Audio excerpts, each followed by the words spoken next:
텍사스 프로 오픈 보디빌딩 리뷰입니다. 공교롭게도 사전심사 시작인 조별 라인업 심사부터 헌터와 앤드류가 나란히 위치했습니다.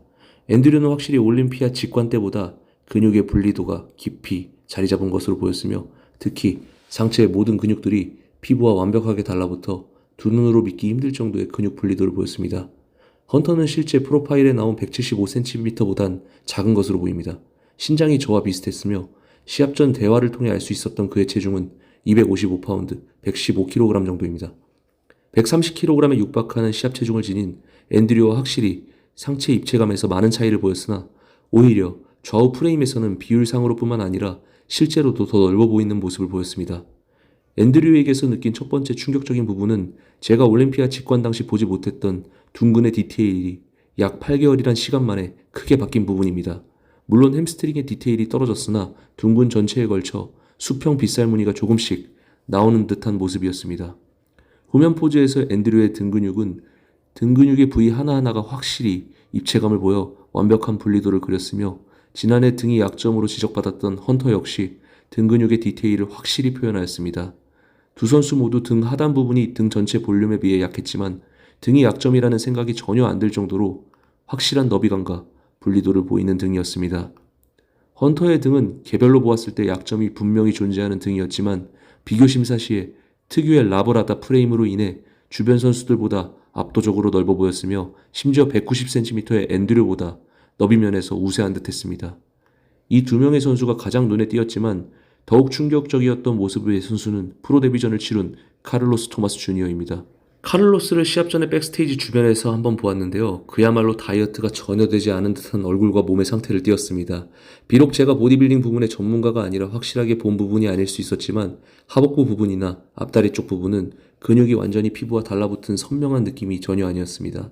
그러나 카를로스의 개인 무대 영상에서 보시다시피 조명 아래에서의 카를로스는 백스테이지에서보다 상당히 좋은 컨디셔닝으로 보였습니다. 물론 앤드류나 헌터가 가져온 수준의 컨디셔닝은 아니었으나 예상을 한참 벗어난 훌륭한 모습에 당황스럽기까지 했습니다. 특히 하체 내측을 포함한 사이즈는 인간이 맞나 싶을 정도로 보였으며 165에서 170cm 사이의 신장임에도 가장 두꺼운 메스와 함께 전면에서는 빈틈이 전혀 보이지 않을 정도로 꽉 찬 느낌이었습니다. 측면에서의 하체 포즈 시 햄스트링이 의자의 역할을 하는 것처럼 보일 정도로 깊게 떨어졌습니다. 후면부에서 너비는 훌륭하였으나 여전히 등 근육 하단부의 볼륨이 다른 부분보다 부족했으며 후면 하체, 특히 둥근에는 여전히 지방이 조금 남아있는 것으로 보였습니다. 개인적으로 헌터, 앤드류만큼의 컨디셔닝이었다면 탑2 대결 구도가 아닌 탑3 비교 심사까지 볼 수 있었다고 생각합니다. 저지들은 사전 심사 때부터 앤드류와 헌터의 비교 심사를 4라운드나 진행했습니다.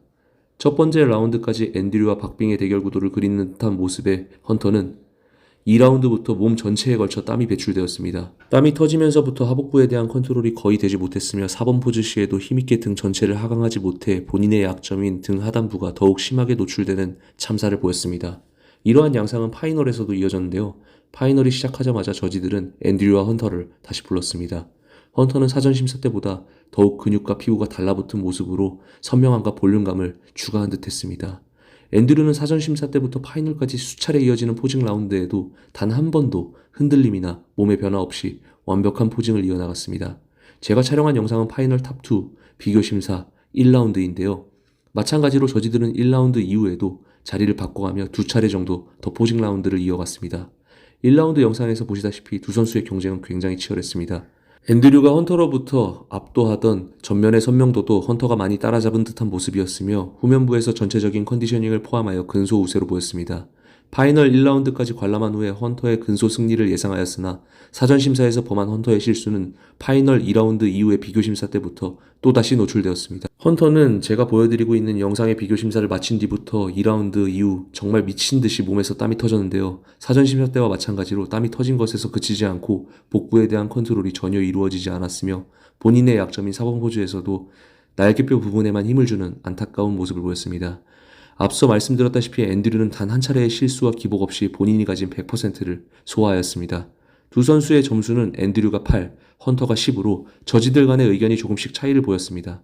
관람객들의 생각과 마찬가지로 저지들에게 역시 쉽지 않은 결정이었던 것으로 보입니다. 1위와 2위 간의 차이가 굉장히 근접할 때 수차례 포징 라운드가 이어지는 것을 종종 보았지만 사전 심사 파이널을 통틀어 두 선수만 총 7번의 포징 라운드를 추가로 진행하는 것은 팬으로서 너무 감사했지만 정말 냉철한 심사 진행 방식이었다 라는 생각도 들었습니다. 지금까지 텍사스 프로 오픈 보디빌딩을 리뷰한 TFA 채널이었습니다. 감사합니다.